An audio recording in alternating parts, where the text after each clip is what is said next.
भारत माता की, भारत माता की जय श्री राम, जय मार्कंडे, छत्रपति शिवाजी महाराज की, संभाजी राजा की, जीजा माता की, भारत माता की। कैसे हो सब लोग? बहुत दिन बाद मिलना हुआ आप सबसे। చాలా రోజు అయింది కదా మనం కలిసి. ఇప్పుడైతే మన బాంబర్ దగ్గర నుంచి కూడా మనం మాట్లాడదాం, టెన్షన్ పడకండి. आज पूरे भारत में एक ऐसा माहौल बना हुआ है मेरे मित्रों। भारत में आज मोदी जी के सामने किसी पार्टी की औकात नहीं है जो खड़े होकर कह सके तो हम मोदी को टक्कर देंगे। आज पूरे भारत में इतना अच्छा माहौल बना हुआ है, छोटे बच्चे से लेकर बूढ़ा इंसान तक बस एक ही एक नारा लगा रहा है, अब की बार, अब की बार, अब की बार 400 पार तो होना ही होना है।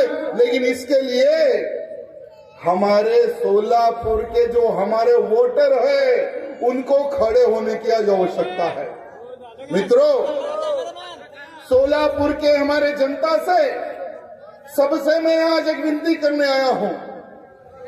साल के 12 महीने आप लोग जाति के लिए लड़ो, साल के 12 महीने कास्टिज्म के बारे में सोचो, लेकिन 5 साल में एक बार हमें हमारे देश के लिए सोचना है। मेरे मित्रों, देश का प्रधानमंत्री कैसा होना चाहिए ये आप सबको सोचने और समझने की आवश्यकता है। मेरे मित्रों, क्या हम देश को ऐसे लोगों के हाथ में दे सकते हैं जो देश को खोखला करेंगे? क्या हम देश को ऐसे लोगों के हाथ में दे सकते हैं जो देश को बेचने की सोच रखते हैं? अरे आज हमारे प्रधानमंत्री जी के सामने जो कांग्रेस पार्टी है ये कैंसर से भी बदतर पार्टी है। मेरे मित्रों, अरे प्रधानमंत्री मोदी जी ने उस कैंसर को खत्म कर दिया। लगभग 10 सालों से उस कांग्रेस का नाम और निशान मिटाने का उन्होंने प्रयत्न किया। कांग्रेस मुक्त भारत का नारा लेकर आज प्रधानमंत्री मोदी चल रहे हैं। तो हम सबका कर्तव्य बनता है कि हमारे प्रधानमंत्री मोदी जी के हाथ हम और मजबूत करें। आज हम यहाँ पर चुनाव प्रचार के लिए आए हैं। हमारे इस मंच पर उपस्थित हमारे बड़े भाई आमदार विजय कुमार जी देशमुख, हमारे भाई आमदार सुधाकर ओड़े जी जो कि नागपुर विधायक है हमारे नागपुर से, साथ ही साथ चुनाव प्रचार प्रमुख हमारे बहुत ही पुराने दोस्त राजू पाटिल जी, और हमारे बहुत ही पुराने मित्र हमारे अर्जुन सिन्हा जी, साथ ही साथ संजय जी कोड़ी, शिवानंद जी पाटिल, राजकुमार हंसती जी, और इसी मंच पर हमारे एक डॉक्टर साहब है जो कि पार्षद भी है, कॉर्पोरेटर हमारे किरण देशमुख जी। साथ ही साथ आज हम राम भाऊ जी के प्रचार के लिए आए हैं मेरे मित्रों। साथ ही साथ मड़ा और सांगली, धाराशिव, ये 4 पार्लियामेंट के वोटरों से मैं आज निवेदन करने के लिए आया हूं मेरे मित्रों।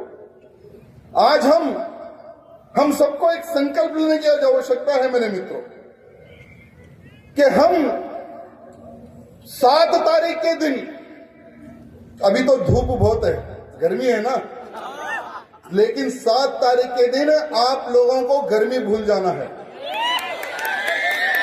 कि गर्मी है, मैं बाहर निकलूं या ना निकलूं, गर्मी है, अगर मैं जल्दी धूप में बाहर निकलूंगा तो क्या होगा? मेरे मित्रों, प्रधानमंत्री मोदी जी दिन रात प्रचार कर रहे हैं, दिन रात वो इंसान 24 घंटे प्रचार कर रहा है, 24 घंटे लड़ रहा है। बस उस व्यक्ति की एक ही एक सोच है, मेरा देश उन हरामियों के हाथ में ना चले जाए जिनके कारण हमारा देश बर्बाद हुआ। पिछले 10 सालों में आज हम गर्व से कह रहे हैं कि मैं एक हिंदू हूं, मैं एक देशवासी हूं। 10 साल से पहले यानी 2014 से पहले का हिंदू क्या सोचता था? वो हिंदू नाम शब्द कहने के लिए भी डरता था, तिलक लगाने के लिए डरता था। अरे 2014 से पहले का हिंदू ये सोचता था, क्या मेरे सर का ताज जो कश्मीर है, जो धारा 370 हटेगा या नहीं हटेगा? अरे 2014 से पहले जो हमारा राम भक्त था ये सोचता था कि मेरे जीते जी क्या मैं अयोध्या में राम मंदिर बनते देख सकता हूं या नहीं देख सकता हूं। अरे आज का हिंदू मथुरा के बारे में सोचता है, काशी के बारे में सोचता है। आज हम गर्व से कह रहे हैं कि आसमान को छूने वाला राम मंदिर हमारे मोदी जी ने बनवाया है, आसमान को छूने वाला। अरे धारा 370 हटाकर हमारे देश का जो ताज था कश्मीर, कश्मीर हिंदुस्तान का था, नहीं किसी के बाप का था मेरे मित्र। और कश्मीर से धारा 370 हटाकर हमारे सर के ताज को बचाने वाले हमारे प्रधानमंत्री मोदी जी थे मेरे मित्रों। तो हमें कैसे प्रधानमंत्री चाहिए? ये देश का देशभक्त सोचने की आवश्यकता है। देश का हिंदू, देश का राम भक्त, कृष्ण भक्त, शंकर भक्त सोचने की आवश्यकता है कि देश का प्रधानमंत्री कैसा होना चाहिए। क्या हमें पप्पू जैसा प्रधानमंत्री चाहिए क्या? अरे मैं एक वीडियो देख रहा था, हमारा अर्जुन एक वीडियो बता रहा था कि भैया ये देखो वीडियो कब का है पता नहीं, लेकिन ये राहुल गांधी पप्पू छत्रपति शिवाजी महाराज की प्रतिमा एक व्यक्ति दे रहा था। वो व्यक्ति कौन था पता नहीं, लेकिन ये राहुल गांधी हमारे छत्रपति शिवाजी महाराज की प्रतिमा को हाथ लगाने के लिए भी शर्मा रहा था, घबरा रहा था, डर रहा था। क्यों? क्योंकि औरंगजेब की नाजायज औलादे नाराज ना हो जाए, इसलिए छत्रपति शिवाजी महाराज की प्रतिमा को राहुल गांधी हाथ लगाने के लिए डर रहा था, हाथ लगाने के लिए शर्मा रहा था। क्या ऐसा प्रधानमंत्री चाहिए हमें? अरे जो छत्रपति शिवाजी महाराज का मान सम्मान ना करे, क्या ऐसा प्रधानमंत्री चाहिए हमें? अरे हमें तो छत्रपति शिवाजी महाराज जैसी विचारधारा वाला प्रधानमंत्री चाहिए, और वो विचारधारा है हमारे प्रधानमंत्री मोदी जी की मेरे मित्रों। अरे हिंदवी स्वराज का सपना लेकर हमारे शिवाजी महाराज आगे बढ़े थे, हिंदवी स्वराज की स्थापना की। आज यही हमारे प्रधानमंत्री मोदी जी सबका साथ, सबका विकास और सबका विश्वास लेकर आगे बढ़ रहे हैं। पिछले 10 सालों में मेरे मित्रों आज हम गर्व से कह रहे हैं कि हम हिंदू हैं। आप लोग एक बार विचार करिए कि ये कांग्रेस की सरकार जहां जहां पर आई है राज्यों में, क्या वहां का हिंदू क्या सुरक्षित है? कर्नाटक में देखिए क्या हुआ। कर्नाटक में लव जिहाद के नाम पर हमारी एक बहन को कितने चाकुओं से मार के खत्म कर दिया। अरे उस लड़की का बाप तो तुम्हारे ही पार्टी का था। अरे शर्म करो रे कांग्रेसियों। अरे हमारी बेटी का कत्ल हुआ, एक भी कांग्रेसी उसके बाप और उसके परिवार से मिलने के लिए भी डर रहा था। क्यों?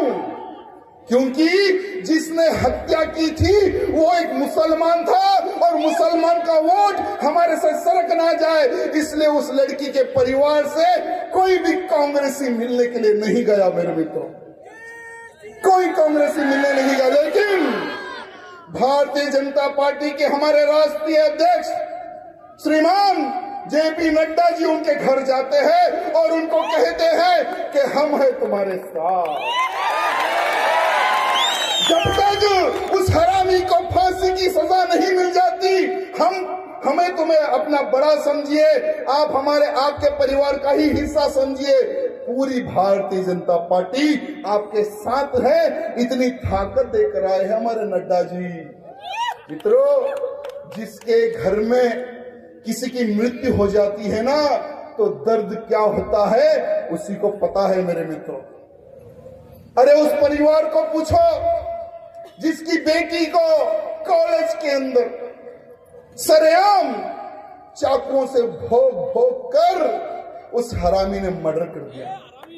अरे यही नहीं, यही कर्नाटक में एक दुकान के अंदर एक हमारा हिंदू भाई हनुमान चालीसा का एक गाना लगाकर हनुमान चालीसा पढ़ रहा था, तो आजू बाजू के कुछ लोग जाते हैं दुकान पर और उसको दुकान से बाहर निकाल कर मारते हैं। और एफआईआर करने के लिए भी कांग्रेस सरकार डर रही थी कि कहां ये मुसलमान वोट हमारे से सरक जाए। अरे यही कर्नाटक में ये लोग नारा लगाए थे चुनाव के समय पर, हमारी कांग्रेस को जिता दो, हम बजरंग दल को बैन कर देंगे। हमारी कांग्रेस को जिता दो, जो बीजेपी ने गौ हत्या के ऊपर जो कानून लाया है उस कानून को हटाकर हम खुलेआम गायों को कटवाएंगे और तुम्हें मांस खिलवाएंगे। ये वही कांग्रेस है मेरे मित्रों। अरे कांग्रेस कर्नाटक में आई, हमारे तेलंगाना में भी कांग्रेस आई। तेलंगाना में कांग्रेस आते ही होली के दिन जहां पर लोग गीत गाना बजाकर होली दहन कर रहे थे, वहां पर बाजू की एक मस्जिद से लोग आते हैं, होली के ऊपर हमला करते हैं, होली जलाने वालों के ऊपर हमला करते हैं, यहां तक कि महिलाओं के ऊपर भी उन्होंने हमला किया। किसके ऊपर एफआईआर होना है, केस किसके ऊपर दर्ज होना है, गुनाह किसके ऊपर होना है? जो मारते हैं या मार खाते हैं मेरे मित्र, किसके ऊपर गुनाह होना है बताइए। लेकिन यही कांग्रेसियों ने जो मार खाई महिलाएं, जो मार खाए पुरुष, जो मार खाए बच्चों के ऊपर उन्होंने गुनाह दाखिल किया। ये है कांग्रेस। अरे आज केरला में देखिए, कोई भी वहां का हिंदू आज सुरक्षित नहीं है। केरला भी आज एक आतंकवादी फैक्ट्री बन चुकी है।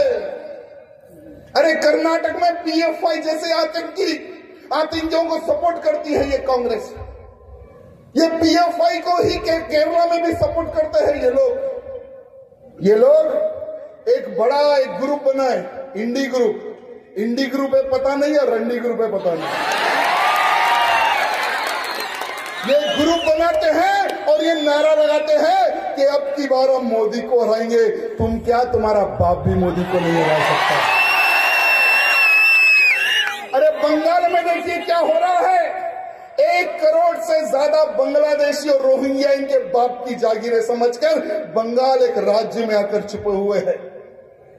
अरे मंत्री बन गया, मिनिस्टर बन गया, विधायक बन गया, रोहिंग्या और बांग्लादेशी आज बंगला में हिंदुओं पर हमला कर रहा है। जहां पर हमारे हिंदू क्षेत्र है, मंदिर है, घर है, वहां पर एक जाता है, एक विधायक है कोई, वो जाकर हमारी बहन बेटी को उठाकर ले जाता है, उसका बलात्कार करता है। उसके बाद में दूसरी बहन को ले जाता है, तीसरी बहन को ले, चौथी बहन को ले जाता है। जब वो मीडिया में बाहर आया तो यही ममता बनर्जी जो वोट की भिखारन है, वो उसके ऊपर केस करने के लिए भी डरती थी। लेकिन सीबीआई यानी सेंटर ने, प्रधानमंत्री मोदी जी ने कहा है कि जाओ, जाकर हमारी बहन बेटियों की इज्जत बचाओ। वो इज्जत लूटने वाला भी मुसलमान था मेरे भाई। आज लोग ये कह रहे हैं कि हमें वोट जिहाद करना है। प्रधानमंत्री जी ने बहुत अच्छी बात कही है। अरे हमने लव जिहाद सुना था, हमने लैंड जिहाद सुना था, ये वोट जिहाद इन्होंने नया प्रारंभ किया है। सलमान खुर्शीद है कोई कांग्रेसी पुराना डाकू, उसी की भतीजी है, वो कहती है कि होट जिहाद करो, यानी जिहाद का मतलब होता है युद्ध। तो मैं उसको कहना चाहूंगा कि माइक के सामने तो बहुत बड़े बड़े कुत्ते भौंकते हैं।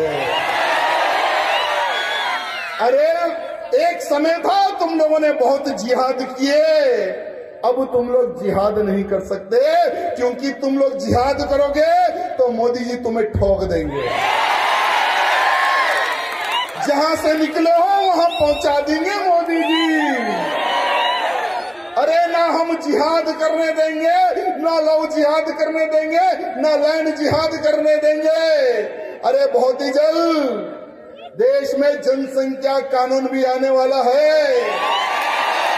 अरे जब कानून आएगा हम दो, हमारे दो तो बेटा तुम्हारे भी दो ही रहेंगे। तब देखेंगे कि तुम लोग वोट जिहाद कैसे करते हो, तब हम देखेंगे। मित्रों, आज हमें बहुत ही डटकर और विचार करके हमें आगे आज बढ़ने की आवश्यकता है मेरे मित्रों। और मैं आपको, अगर कांग्रेस गलती से अगर आ गई तो हमारे देश में क्या होने वाला है, मैं आज आपको बताने की कोशिश करूंगा मेरे मित्रों। आज यही सोलापुर पार्लियामेंट से उम्मीदवार कौन है? कौन है उम्मीदवार? बीजेपी के सामने कांग्रेस उम्मीदवार कौन है? क्या नाम है? नाम भूल गए क्या? सुशील कुमार शिंदे की सुपुत्री सुशील कुमार शिंदे, ये भी पुराने हमारे डाकू है कांग्रेस में। वो एक समय पहले जब देश के गृह मंत्री थे मेरे मित्रों, वो गृह मंत्री रहते पर उन्होंने एक बात कही थी। सुशील कुमार शिंदे जी ने सोनिया गांधी और राहुल गांधी के कहने पर हिंदुओं को आतंकवादी के साथ में जोड़ा था। यही सुशील कुमार शिंदे कांग्रेस की सरकार के समय में भगवा को आतंकवाद से जोड़ा था। हिंदू आतंकवाद का नया एक नारा लगवाया था हमारे सुशील कुमार शिंदे जी ने। आपको मौका मिलता है मेरे मित्रों, आज आपको मौका मिल गया है। क्या आप आतंकवादी हो? क्या आप आतंकवादी हो? क्या भगवा कभी आतंकवाद हो सकता है? अरे क्या मैं आतंकवादी हूँ?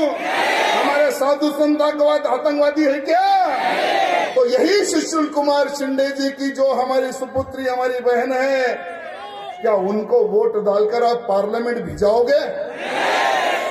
भिजाओगे? तो आपको एक बहुत अच्छा मौका है। आपको उन सब की औकात दिखाने का आज मौका मिला है वोट के माध्यम से मेरे मित्रों। 7 तारीख के दिन 3 नंबर पर कमल का निशान दिखेगा। 7 तारीख के दिन जब आप वोट डालने जाओगे तो आपको 3 नंबर पर कमल का निशान मिलेगा। इतना दबाव कि जब काउंटिंग शुरू होगी, जो लोग आतंकवाद कहते थे, इनके मुंह पे तमाचा वोट बैंक के माध्यम से मारो मेरे मित्र। आज प्रधानमंत्री मोदी जी देश के विकास के लिए, अरे जब कोरोना काल आया था तो देखो कितने देशों में कितने लोग मरे, लेकिन हमारे प्रधानमंत्री मोदी जी ने सोचा कि मेरी भारत की जनता को बचाना है। ना हिंदू देखा, ना मुसलमान देखा, ना सिख देखा, ना ईसाई देखा। उन्होंने कोरोना काल के समय पर 80 करोड़ लोगों को मुफ्त में चावल बांटा मेरे मित्रों, मुफ्त में चावल बांटा। और अगले 5 साल तक उन्होंने चावल बांटने का भी एक नारा दिया मेरे मित्रों। यही हमारे प्रधानमंत्री मोदी जी उज्ज्वला योजना के तहत 10 करोड़ से अधिक महिलाओं को मुफ्त में गैस कनेक्शन दिया है। मुफ्त में जो लोग गांव गंडियों में लकड़ी जलाकर खाना बनाते थे, वो धुएं से कई लोगों के फेफड़े खराब हो जाते थे मेरे मित्रों। लेकिन प्रधानमंत्री मोदी जी की सोच देखिए, गांव से लेकर शहर तक, शहर से लेकर जंगलों तक उन्होंने फ्री में गैस कनेक्शन दिया है मेरे मित्रों। साथ ही साथ प्रधानमंत्री मुद्रा योजना के तहत 50,000 से लेकर 1.5 लाख का लोन फ्री में दिया है मेरे मित्रों, कि हमारे जो गरीब वर्ग के लोग हैं जो छोटे मोटे में कारोबार जो स्टार्ट कर सकते हैं वो अपने पैरों पर खड़े हो सके, ये हमारे प्रधानमंत्री जी की सोच है मेरे मित्रों। इस स्वच्छता भारत मिशन के तहत जो हमारी महिलाएं खुले में शौच करती थी, 12 करोड़ उन्होंने शौचालय बनाए हैं मेरे मित्रों, 12 करोड़ शौचालय।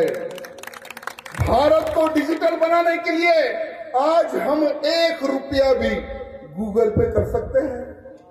1 रुपया हो या 10,000 हो या लाख रुपए हो, हम गूगल पे कर सकते हैं। डिजिटल इंडिया में भारत सबसे नंबर 1 बनाने वाले हमारे प्रधानमंत्री मोदी जी मेरे मित्रों। प्रधानमंत्री आवास योजना के तहत करोड़ों घर मोदी जी ने बनवा के दिए हैं। आपके सोलापुर में भी 15,000 घर बनाकर चाबी देकर गए ना। अरे जो विधायक, पूर्व विधायक थे जो कांग्रेस का हमेशा विरोध करते थे, घर बोले जाओ खबर बोले आओ, अब ऐसे विधायक भी कांग्रेस जिंदाबाद के नारे लगा रहे हैं। पता नहीं किस रात में कितने बैग उनके घर चले गए। प्रधानमंत्री जल जीवन योजना के तहत घर घर नल पहुंचाने का काम, साफ पानी पीने का काम हमारे मोदी जी ने किया है मेरे मित्रों। घर घर नल पहुंचाने का काम हमारे प्रधानमंत्री मोदी जी ने किया है। प्रधानमंत्री किसान सम्मान निधि के तहत 15 करोड़। अरे किसान है तो दुनिया है, किसान है तो तुम हो, किसान है तो हम हैं। ऐसे किसानों को 15 करोड़ किसानों के अकाउंट में 6,000 रुपए डायरेक्ट पहुंचाने वाले हमारे प्रधानमंत्री मोदी जी है मेरे मित्रों। प्रधानमंत्री आयुष योजना के तहत, आयुष्मान योजना के तहत 50 करोड़ से अधिक लोगों को 5 लाख रुपए का बीमा मिल रहा है मेरे मित्रों। 5 लाख रुपए लगाकर वो लोग अच्छे से अच्छा इलाज करवा सकते हैं। अटल पेंशन योजना के तहत 50 साल की उम्र से अधिक लोगों को 1,000 से लेकर 5,000 तक की पेंशन देने का काम हमारी मोदी सरकार कर रही है मेरे मित्रों। मेरे मित्रों, बहुत ही जल्द भारत में यानी तीसरी बार जब प्रधानमंत्री मोदी जी बनेंगे तो देश में भूचाल आने वाला है मेरे मित्रों। मैं आज भी चैलेंज करता हूं कि अगर भारत देश के प्रधानमंत्री तीसरी बार मोदी जी नहीं बनेंगे तो मैं राजनीति छोड़ दूंगा मेरे मित्रों। मैं राजनीति छोड़ दूंगा। नहीं तो जो लोग कह रहे हैं कि हम मोदी को जीतने नहीं देंगे, तीसरी बार बीजेपी की सरकार नहीं बनेगी, मैं उनको चैलेंज करता हूं, अगर एक बाप की औलाद हो तो तुम लोग राजनीति छोड़ दो, तुम लोग राजनीति छोड़ दो। अरे कॉमन सिविल कोड प्रधानमंत्री जी लेकर आने वाले हैं। एक देश में एक ही कानून, ना तलाक ना बिलाक, देश में एक ही कानून चलेगा। अरे एनआरसी लाकर जो चूहे जो दूसरे विदेशों से पाकिस्तान, बांग्लादेश, रोहिंग्या, बिहार जितने लोग आकर जो भारत में इधर उधर जो छुपे हुए हैं ना, उनको सीधा बोलेंगे गेट आउट। अगर जो गेट आउट नहीं हुआ तो उनको शूट आउट करेंगे। योगी जी वाला स्टाइल, अरे हमें तो योगी जी वाला स्टाइल बहुत पसंद है मेरे मित्रों। आपको पता है उत्तर प्रदेश में एक समय पहले वो अखिलेश पप्पू वहां का मुख्यमंत्री था। वो अखिलेश की सरकार में वहां पर हिंदू डर के जीता था। कोई भी माता बहन डर डर के बाहर निकलती थी कि कहां कोई गुंडा हमें उठा ना ले जाए, कब हमारा बलात्कार ना हो जाए, ये हमारी बहन बेटी उत्तर प्रदेश में डरती थी। लेकिन योगी आदित्यनाथ जी जो मेरे गुरु है, जो मेरे बॉस है, वो मुख्यमंत्री बनने के बाद में जितने हरामी थे उनको 72 हुरों के पास भेजने का काम हमारे योगी जी ने किया है। आज कोई भी गुंडागिरी नहीं करता। जितने गुंडे थे जेल में जाकर बैठ गए और गुंडे कह रहे कि भैया हमें जेल से बाहर नहीं जाना है, अगर हम जेल से जाएंगे तो वो बाबा बहुत खतरनाक है, हमारे पिछवाड़े गोली मारेगा। इसलिए आज कोई भी गुंडा बाहर आने को तैयार नहीं है। कुछ ही दिन पहले एक मुख्तार अंसारी चले गया ऊपर, डर के मारे हार्ट अटैक आ गया उसको। अरे वो मुख्तार अंसारी को शहीद का दर्जा दे रहे हैं, जो शहीद का दर्जा दे रहे हैं उसमें हमारा बड़ा साला असदुद्दीन ओवैसी भी है। वो भी जाकर कहता है कि मुख्तार अंसारी शहीद हो गया। अरे बेटा, मुख्तार अंसारी चले गया, अब तेरी बारी है, बेफिक्र रहो। ये जो असदुद्दीन ओवैसी जो एमआईएम पार्टी का जो चीफ है ना मेरे मित्रों, यही एमआईएम पार्टी के चीफ को एक बहुत ही छोटा सा कीड़ा था, ये जमीन में रेंगने वाला कीड़ा, और ये कीड़े को, ये आस्तीन के सांप को, ये जहरीले सांप को दूध पिलाकर बड़ा करने वाली यही कांग्रेस है मेरे मित्रों। वाईएस राजशेखर रेड्डी जी एक मुख्यमंत्री थे, बेचारों का हेलीकॉप्टर गिर के वो मर गए हमारे मुख्यमंत्री जी। वो टाइम पे उन्होंने वो सांप को दूध पिला पिला पिला पिला कर बड़ा किया, और जैसा ही बेचारे वो खत्म हो गए, उनके बाद में किरण कुमार रेड्डी जी एक मुख्यमंत्री बने कांग्रेस के। वो हिंदुवादी थे, कांग्रेस ही पसंद नहीं करती थी, लेकिन उन्होंने बहुत जबरदस्त काम किया, दोनों चूहों को जेल में डाल दिया, और इतना ठोका ये भी जेल से बाहर नहीं निकलते दोनों चूहे, अकबरुद्दीन ओवैसी यानी बकरुद्दीन ओवैसी या असदुद्दीन ओवैसी। लेकिन सरकार बदली, तेलंगाना आंध्र अलग हुआ, केसीआर की नई सरकार बनी। केसीआर कहता था कि मैं महाराष्ट्र में भी झंडा गाड़ूंगा, तेलंगाना में झंडा गिर गया, तो झंडा गाड़ने महाराष्ट्र में आया था। महाराष्ट्र की जनता को जो भी राजनेता होते हैं ना बेवकूफ समझते हैं, लेकिन उन गधों को पता नहीं हमारी महाराष्ट्र की जनता बेवकूफ नहीं है, छत्रपति शिवाजी महाराज के मौले हैं। और औरंगजेब की औलादों को ये हमारे मौले छोड़ने वाले नहीं है, ठोकने वाले मौले हैं हमारे। लेकिन केसीआर वहां गिर गया। केसीआर जीतने के बाद में भी यही दो चूहों को खूब दूध पिला पिला कर उन्होंने बड़ा किया। मेरे मित्रों, अभी फिर कांग्रेस की सरकार आ गई हमारे तेलंगाना में। कांग्रेस की सरकार आते ही फिर इन दो सांपों को दूध पिलाने का काम चालू हो गया। अभी चुनाव है हैदराबाद में भी, हमारी महादेवी जी खड़ी हुई है उनके सामने, और ये असदुद्दीन ओवैसी जो हमारा बड़ा साला है, वो कह रहा है कि बीफ जिंदाबाद, बीफ जिंदाबाद के नारे लगाता है। मैंने उसको कहा कि बेटा बीफ जिंदाबाद बोल रहा ना, तो आजा एक सुअर की भी दुकान लगाऊंगा, वो भी जिंदाबाद बोल रहा। और उसका छोटा भाई बकरुद्दीन वो कहता है कि बीफ का मांस खाने में बहुत मजा आता है, तो मेरे भाई एक बार सुअर का मांस भी खा के देख ले। अरे हम हिंदुओं की आस्था जुड़ी हुई है गौ माता में, देश धर्म का नाता है, गाय हम सबकी माता है मेरे मित्रों। और तीसरी बार मोदी जी प्रधानमंत्री बनने के बाद में गौ माता को जो दर्जा मिलना चाहिए था वो मिलके ही रहेगा। हमारी गौ माता विश्व की माता बनने वाली है मेरे मित्रों, विश्व की माता। मेरे मित्रों, ये कांग्रेसियों का जो पाप है हमें भूलना नहीं है मेरे मित्रों। इन कांग्रेसियों का पाप हमें भूलना नहीं है। ये वही कांग्रेस है जिन्होंने आपका पैसा खाया, छोटे बच्चों का पैसा खाया, बड़े बुजुर्गों का पैसा खाया। यही कांग्रेस 10 साल पहले जब कोई भी बड़ा आदमी टीवी देखता था, आज से 10 साल पहले जब बीजेपी की सरकार नहीं बनी थी, तो हर बार स्कॉलिंग आती थी, टीवी में मैटर आता था कि आज एक घोटाले का उजागर हो गया। जैसे सबसे बड़ा घोटाला इन्होंने 2G घोटाला किया, 2 लाख करोड़ का घोटाला। आपके पैसे मेरे मित्रों, मेरे पैसे, हम सबके पैसे 2G घोटाले के तहत 2 लाख करोड़ इन कांग्रेसियों ने खा गया मेरे मित्रों। साथ ही साथ कोयला घोटाला इन्होंने किया, डिफेंस घोटाला, हमारी आर्मी को तक इन्होंने नहीं छोड़ा मेरे मित्रों, हमारी आर्मी को तक नहीं छोड़ा। अरे जो आर्मी के जवान देश की रक्षा करते करते देश की रक्षा करते करते जो जवान शहीद हो जाता था उनका राशन पानी तक ये हरामी खा गए। उन्होंने वो भी घोटाला किया मेरे मित्रों। साथ ही साथ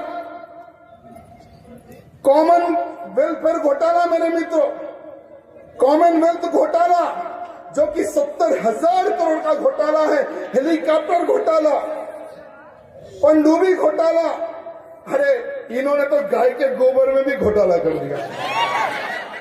नेशनल हेराल्ड घोटाला 2,000 करोड़ का घोटाला मेरे मित्रों, और यही घोटाले में सोनिया गांधी और राहुल गांधी इन्वॉल्व थे। ये अभी भी बेल पे घूम रहे मेरे मित्रों। देश का खाने वाले पैसा क्या प्रधानमंत्री बनने लायक है? और बेफिक्र रहो सोनिया गांधी जी और हमारे पप्पू जी, जब तीसरी बार मोदी जी बनेंगे ना, ये जो तुमने घोटाले किए हैं इसका हिसाब तुम्हें जेल में बैठकर देना पड़ेगा। अरे कांग्रेस के समय धरती से लेकर आसमान तक घोटालों की इतनी लंबी लाइन है मेरे मित्रों। अगर घोटालों के बारे में अगर मैं यहाँ बोलने बैठूं तो समय भी कम पड़ेगा मेरे मित्रों। देश को इन्होंने खोखला किया है, देश को इन्होंने बर्बाद किया है, और ऐसी कांग्रेस को भूतोना भविष्य हम भारत में कभी राज करने नहीं देंगे। ये संकल्प हमें लेना है मेरे मित्रों। इकड़ुना प्रतियोगिता అన్న తమ్ముళ్ళు అక్క చెల్లెలు అందరికీ నేను దండం పెట్టి రిక్వెస్ట్ చేస్తున్నా। 7వ తారీఖు 7వ తారీఖు 3వ నంబర్ की कमल గుర్తుకే మీ ఓటు పడాలి। ఫస్ట్ మీరు ఓటు వేయాలి, దాని తర్వాత మీ చుట్టుపక్కలకి చెప్పాలి ఓట్ ఫర్ బీజేపీ।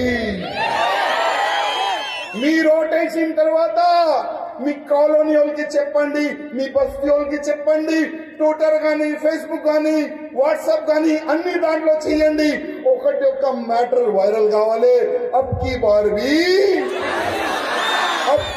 भी ఇంకొకసారి కూడా దానికి ఎవరు ఆపలేరు। నా అన్న తమ్ముళ్ళారా, సోలాపూర్లో మన తెలుగు వాళ్ళు ఎక్కువ ఉన్నారని ఇంకొకసారి మా పాటిల్ గారు అన్నారు, మా ఎమ్మెల్యే గారు అన్నారు। చాలా గర్వంగా నాకు ఫీల్ అవుతుంది।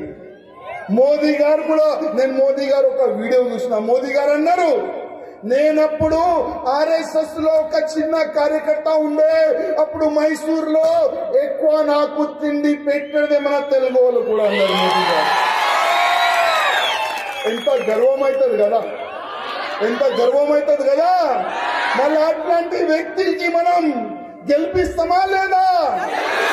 400 పార్ చేసామా లేదా? 400 పార్ మోదీ గారు పోవాలంటే ఇదే సోలాపూర్ నుంచి మన అన్నకి, మన భారతీయ జనతా పార్టీ క్యాండిడేట్ కి ఎక్కువ మెజారిటీని గెలిపించి పార్లమెంట్ పంపిద్దాం। ఆ ఒక్క సంకల్పం మనం తీసుకుందాం। మా అక్క ఏదో బ్యానర్ తీసుకొని నిలబడింది, ఇక్కడ నుంచి కనబడతలే ఆ బ్యానర్ ఏముంది తెలియదు, కానీ మీరు దగ్గర వస్తే బాగుంటది। ఆప్ నజదీక్ అయితే బ్యానర్ क्या मुझे दिखेगा।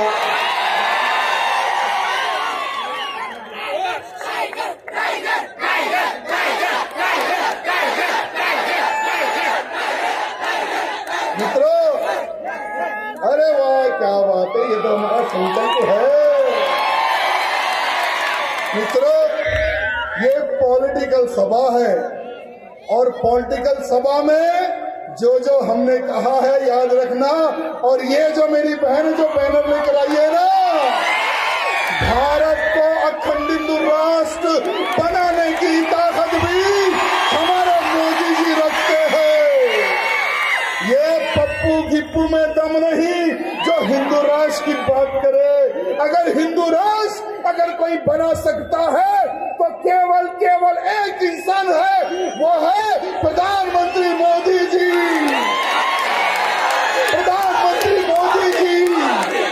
सब लोग अपने फोन की टॉर्च लाइट खोल के बताना है कि मोदी जी हम भी आपकी सेना है, हम भी चाहते हैं कि तीसरी बार मोदी सरकार, तीसरी बार मोदी सरकार